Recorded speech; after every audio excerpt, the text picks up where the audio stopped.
नमस्कार. तुम्हालाही डायबिटीस आहे का? किंवा तुमच्या ओळखीत किंवा घरात इतर कोणाला डायबिटीस आहे का? तर हा व्हिडिओ तुमच्यासाठी. मी तुम्हाला अशा 5 गोष्टी सांगणार आहे, त्या तुम्ही नक्की फॉलो करा. सगळ्यात प्रथम, जर तुम्हाला डायबिटीस आहे आणि तुम्ही फ्रूट्स खाताय, तर त्यामध्ये दालचिनी म्हणजे सिनेमन हे नक्की स्प्रिंकल करून खा. त्यामुळे फ्रूट्समध्ये असणारी ही शुगर ही कट आउट व्हायला मदत होते. आणि दुसरी गोष्ट म्हणजे इन्सुलिनची सेन्सिटिव्हिटी ही इम्प्रूव्ह होते.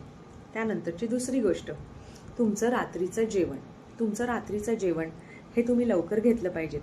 अगदीच लास्ट टू लास्ट 7 ते 7:30 वाजेपर्यंत तुम्ही तुमचं रात्रीचं जेवण हे आटपलं पाहिजे.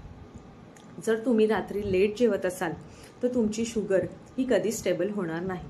त्यानंतरची तिसरी गोष्ट, रात्रीच्या किंवा कोणत्याही जेवणामध्ये चपाती आणि भात हे तुम्ही एकत्र खाऊ नये. एकतर चपाती खावी किंवा भात खावा. त्यानंतरची तिसरी गोष्ट ती म्हणजे जेवणानंतर 10 ते 15 मिनटं तुम्ही वॉक करणं हे गरजेचं आहे. बाहेर शक्य नसेल तर घरातल्या घरात तुम्ही वॉक करा. आणि त्यानंतर सगळ्यात शेवटची 5वी गोष्ट ती म्हणजे जेवणाच्या आधी भरपूर सॅलड घ्या. म्हणजे फायबर हे तुमच्या शरीरात गेलं पाहिजे आणि त्यानंतर तुम्ही जेवा.